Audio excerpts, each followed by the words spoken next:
वादग्रस्त विधानं करणाऱ्या राहुल सोलापूरकरच्या विरोधात संताप वाढत असताना दुसरीकडे त्याच्या घराबाहेरच्या बंदोबस्तामध्ये सुद्धा वाढ होतीये। विरोधकच नाही तर सत्ताधाऱ्यांनी सुद्धा सोलापूरकरच्या विरोधात संताप व्यक्त केलाय। मात्र कारवाई कधी होणार हा प्रश्न कायम आहे।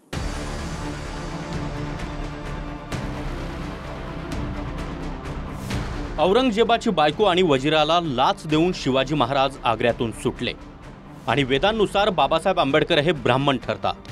अशा वादग्रस्त वक्तव्यांवर तीव्र संताप उमटूनही सोलापूरकर विरोधात अद्याप सरकारनं कोणतीही कारवाई केलेली नाही। मात्र कारवाईऐवजी त्याच्या घराबाहेर 7 दिवसांपासूनच्या पोलीस बंदोबस्तात अजून वाढ केल्यानं विरोधकांनी टीका केली आहे। राहुल सोलापूरकरने स्वतः दिलेल्या माहितीनुसार तो संघाचा स्वयंसेवक आहे। त्यावरून संजय राऊतांनी सरकारवरच निशाणा साधला। हे अशा माणसाला ना जोड्यानेच मारलं पाहिजे। हे सायको आहे, सायको। यांना काही घेणं देणं नाही कोणाशी। हे स्वतः जेवढे विद्वान समजताना तेवढे हे नालायक लोक आहेत आणि ह्या नालायक लोकांचा बंदोबस्त जो आहे ना सर्वसामान्य जनताच करेल। लोकांना चीड निर्माण झालेली आहे अशा गोष्टीची। उद्या मी मुख्यमंत्र्याला सुद्धा सांगणार आहे, अशा लोकांना पहिले जेलमध्ये जाऊ द्या। हे कुत्र्याची वाकडी शेपूट आहे, हे कधीच सरळ होणार नाहीये। राहुल सोलापूरकर यांचा संबंध संघाशी आहे। त्यांनी आधी छत्रपती शिवाजी महाराजांच्या बाबत वक्तव्य केलं, त्यानंतर महामानव घटनाकार भारतरत्न डॉक्टर आंबेडकरांबाबत वक्तव्य केलं। माफी मागायची, आधी वक्तव्य करायचं, माफी मागायची। हे एकंदरीत संघाचं धोरण दिसतं आहे। पण महाराष्ट्रामधल्या जनतेनं सावध राहायला पाहिजे या सगळ्या लोकांपासून। सर्वत्र रोष उमटल्यानंतर सोलापूरकरनं दिलगिरी व्यक्त केली खरी, मात्र आपण चुकीचं बोललो असं म्हणण्याऐवजी त्यानं संदर्भ दिले। पण इतिहासाच्या कोणत्या पानावर शिवराय लाच देऊन आग्र्यातून सुटल्याचा उल्लेख आहे हे सोलापूरकर अद्यापही दाखवू शकला नाही।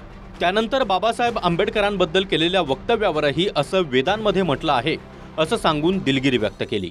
त्याने माफी मागून तरी काय होते आणि इतिहासावर बोलणं टाळावं असं म्हणून तरी काय होते?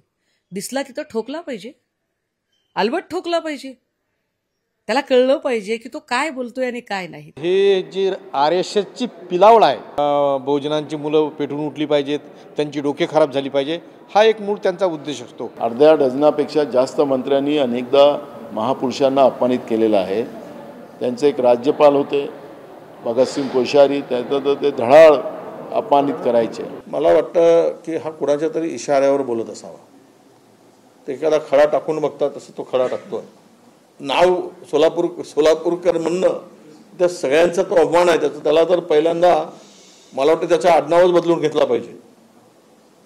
काय तो विकृत प्रवृत्तीचा माणूस दिसतो मला, विकृत जे प्रवृत्ती असते ना।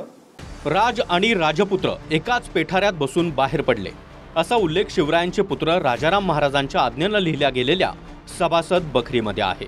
त्या रात्री शिवाजी महाराज पेटाऱ्यातून निघून गेले असा उल्लेख खुद्द औरंगजेब किंवा मोगलांचा इतिहास लिहिणारे भीमसेन सक्सेना यांच्या तारीखे दिलकशा या ग्रंथात देखील सापडतो।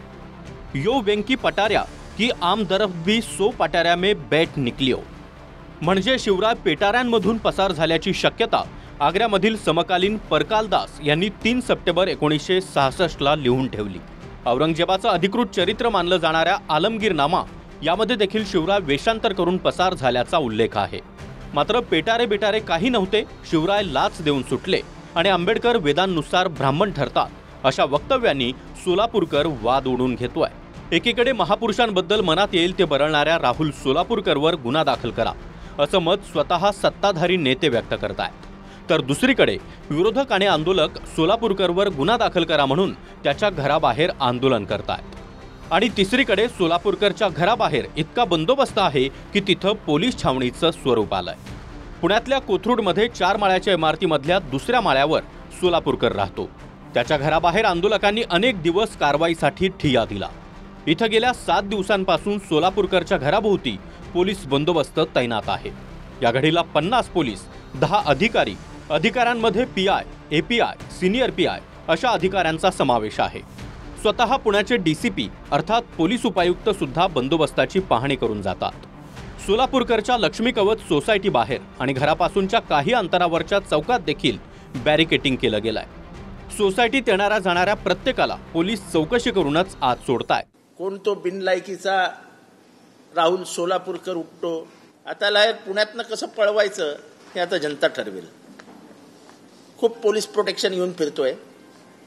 पोलीस प्रोटेक्शन आज ना उद्या कमी होईल आणि नंतर त्याला समजेल की ह्याच्यात काय होतं.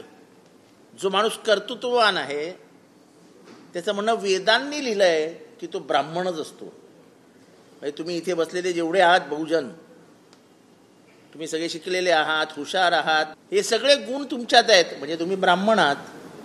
हे मी नाही म्हणत आहे, हा तो राहुल म्हणतोय.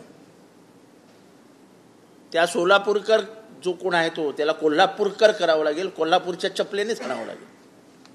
त्याच्याशिवाय अशी माणसं सुधरत नाहीत. ह्याच्या कानाखाली जोपर्यंत जाळ निघत नाही ना तोपर्यंत जो डोकं ठिकाणावर येणार नाही. आणि आज ना उद्या हे होणार. आज ना उद्या पोलीस किती दिवस त्याला 100 पोलिसांच्या गाड्यात ठेवणार आहेत. आज ना उद्या त्याच्या कानाखाली जाळ निघणार. मराठी सिनेसृष्टीत सोलापूरकरची थरथराट मधली टकलू हैवानची भूमिका गाजली होती.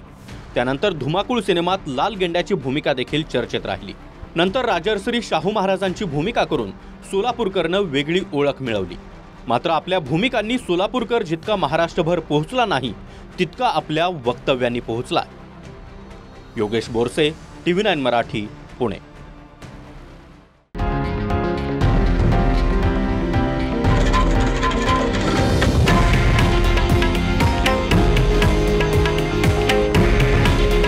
हे आहे देशातील नंबर 1 न्यूज नेटवर्क आणि आपण पाहत आहात TV9 मराठी.